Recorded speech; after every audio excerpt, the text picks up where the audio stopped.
This is Leah Klett with the Christian Post. Hi, RaMell. Hello, how's it going? Doing well. How are you? Good, good. It's so good to be talking to the Christian Post, honestly, because we're like the film is so spiritual. Like where's the religious community, you know? Thank you so much Yeah. for saying that. I was thinking the same thing. Yeah. So, I mean, on that note, I want to jump right in and talk about Elwood's struggle with really the golden rule with Martin Luther King Jr.'s call Mm, to love one's enemies. yeah. How do you navigate the tension between justice and radical love when crafting the film's narrative? Because you really do it well. Yeah, it's so difficult, if not impossible to sort of hyper consider the ways in which Elwood's character is engaged with something that's so integral to his being, kind of at every moment during the film. So what we tried to do was just have like really clear markers where he expresses his point of view, and it's sort of undeniable that he's taking these things like quite seriously, right? Like he's just got beat and he's lying on the bed, and at almost his lowest point, Turner, is telling him how it's supposed how the world is, and he's like, it's not supposed to be that way. I have a lawyer. We can reach for justice. I have Mr. Hill. Like this is something that can be solved. Why are you giving way to selfishness? Like, why are you giving way to self-preservation? There's like a bigger fight, which is also sort of, sorry to take a long time, but it's such a good question. When Elwood is in the boxing fight in the stands at the boxing match, when he like looks at Turner and he's like, "This is not the fight. Like the fight is so much bigger than two people hitting each other. Like this is a systematic and social thing that we need to be more considerate of."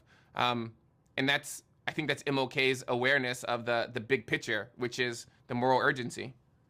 Yes. We'll talk about how faith can help us fight these types of injustice because I Mm. do think this is a message in the film.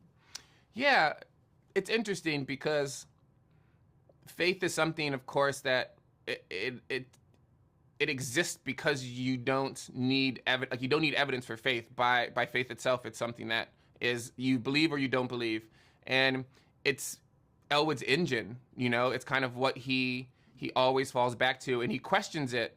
I think when he's in the sweatbox, at least as Jocelyn Barnes, my co-writer, and I conceived of it, but he's also sort of relieved that Turner saved him, and then that kind of restored his faith.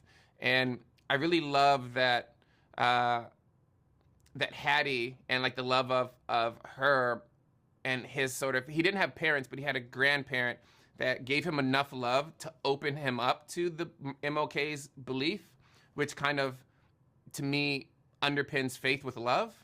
Mhm. And it's quite nice that has that sort of almost traceable trajectory. Yes, absolutely. We'll also talk about the use of gospel music in the movie. I thought that was kind of a cool touch. You've got to kind of walk through. Yeah. Share a little bit about why you wanted to incorporate that into the movie.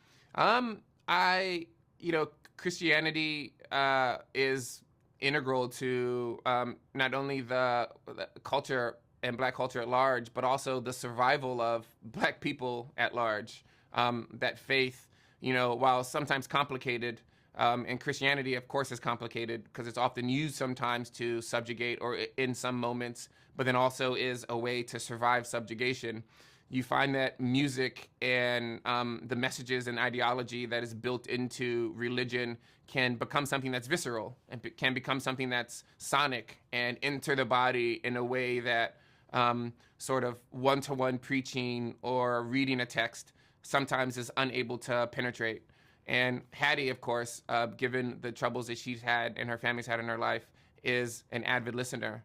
And she uses that to ground her, I think, in times of worry, but also in times of joy. Yeah. Well, RaMell, I could talk to you all day. I have a million more questions, but I got to wrap. Thank you so much. No, I really, really appreciate your interest, especially from your publication too, because we're happy that this film is bringing up some of these issues. Yes, absolutely. Yeah. Have a wonderful day. It was so nice to meet you. Thank you, same.